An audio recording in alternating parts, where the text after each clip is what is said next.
Bonjour, bienvenue dans la série sur la physique des particules. Donc on va parler de la méthode des moments complexes, qui est assez sophistiquée, donc on va y aller pas à pas. Et on va examiner d'abord la réaction habituelle. 1 plus 2 donc 3 plus 4. En supposant d'abord, pour simplifier, pour introduire le problème, que les spins des particules sont nuls et que les masses sont toutes identiques et égales à m.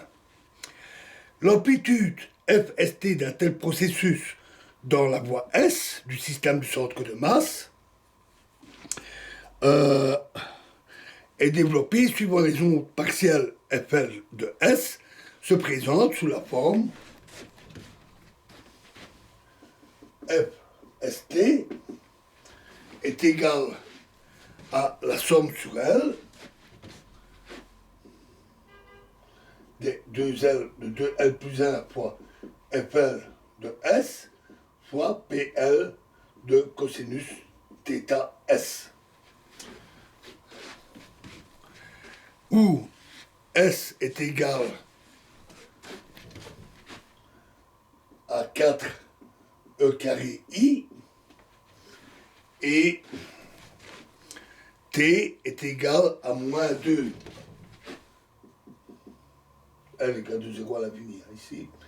L égale à moins 2 K au carré fois 1 moins cosinus θ S. Où ici EI, KI et θS sont l'énergie, l'impulsion et l'angle de diffusion de la particule incidente dans le système du centre de masse et de la voie S. La relation pour T, dernière relation qu'on a écrite, entraîne que dans les deux relations, donc celle pour S et T, entraîne que dans la région physique de la voie S, S est positif et T est négatif.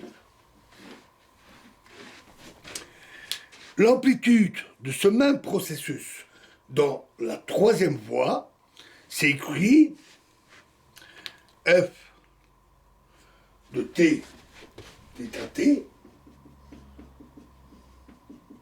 qui crée un peu de situation différente, soit a priori différente, on va y revenir tout très vite, est égal à la somme des deux L plus 1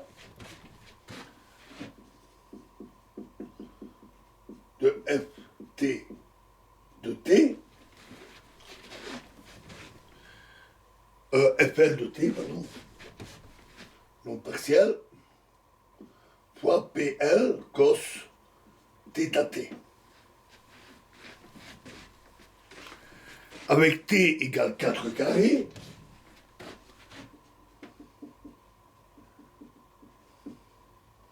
et S est égal à moins 2K carré fois 1 moins cosinus θ T. Et à nouveau, ici, EK et θ T sont l'énergie, l'impulsion et l'angle de diffusion de la particule incidente dans le système du centre de masse de la voie T.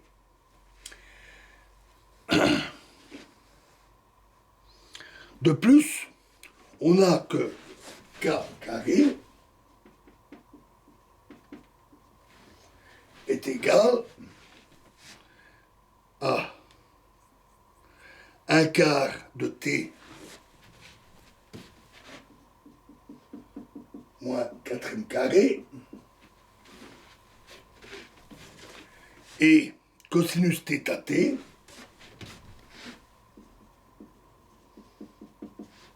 est égal à 1 plus 2S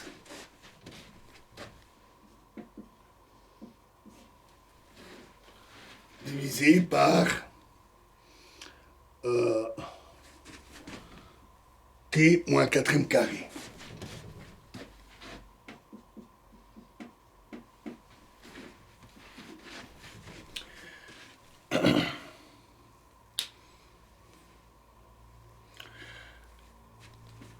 À nouveau, ces relations entraînent que dans la voie physique de la voie T, de la troisième voie, T est positif et S est négatif, inverse de la voie S. Alors, supposons, comme dans le cas des relations de dispersion double, on a largement justifié les raisonnements analytiques sur les relations de dispersion, que les amplitudes des voies différentes, en particulier de la voie directe et de la voie de la troisième voie, sont fonctions analytiques uniques des variables S, U et T. Donc dans ce cas, l'amplitude d'une voie peut être prolongée de manière analytique dans une autre voie.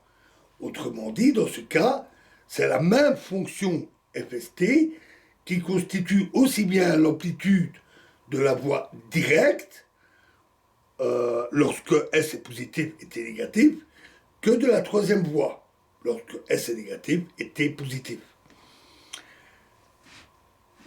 D'après la relation ici, l'énergie de la première voie est reliée d'une façon simple à l'angle de diffusion de la troisième voie. Posons le problème suivant. Trouvez l'expression de l'amplitude de la première voie à haute énergie, S tendant vers l'infini. On recherche la forme asymptotique. À nouveau, la relation cosinus θ implique que ce problème correspond au problème suivant, déduire l'expression de l'amplitude de la voie T avec cosinus θ, θt, qui tend vers l'infini, c'est-à-dire des angles de diffusion complexes, θt. En d'autres termes, à l'expression de l'amplitude de la première voie pour S tendant vers l'infini, correspond l'expression de l'amplitude de la troisième voie pour cosinus θt tendant vers l'infini. Pour que cos θt tende vers l'infini, il faut, d'après cette relation, se borner à l'examen des petites valeurs de t, ou plus précisément de t sur S tendant vers 0, pour avoir cosinus θt tendant vers l'infini.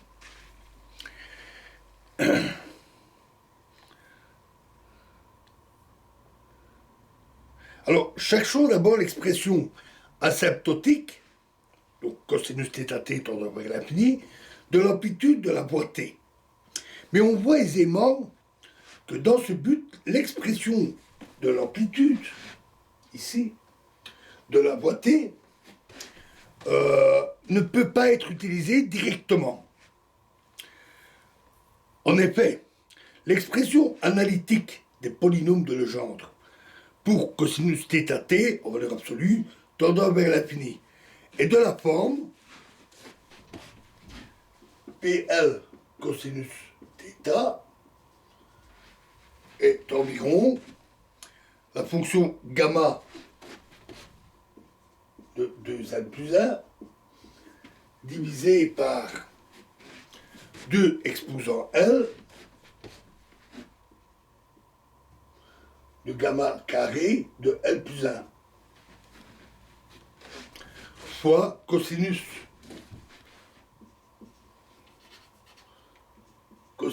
exposant L de θ. Attention, c'est pas un prime, hein, c'est pas une dérivée. C'est cosinus de θ exposant L. Alors, portons cette expression dans l'amplitude et supposons que les amplitudes partielles, Fl de t, décroissent avec lorsque L augmente, mais pas plus vite que l'exponentielle. Alors, dans la zone physique, lorsque cosinus θt est inférieur à 1, dans la région physique, les termes de la série décroissent et la somme sera finie. Mais dans le cas cosinus θt supérieur à 1, il y a toujours des cosinus θt très grands et les termes de la série croissent, augmentent avec la somme de la série. avec la somme, pardon, et la série devient alors infinie. Il faut donc procéder autrement. Et ça, c'est la méthode qui va être introduite. Et dans la prochaine vidéo, nous parlerons des moments complexes. Je vous remercie.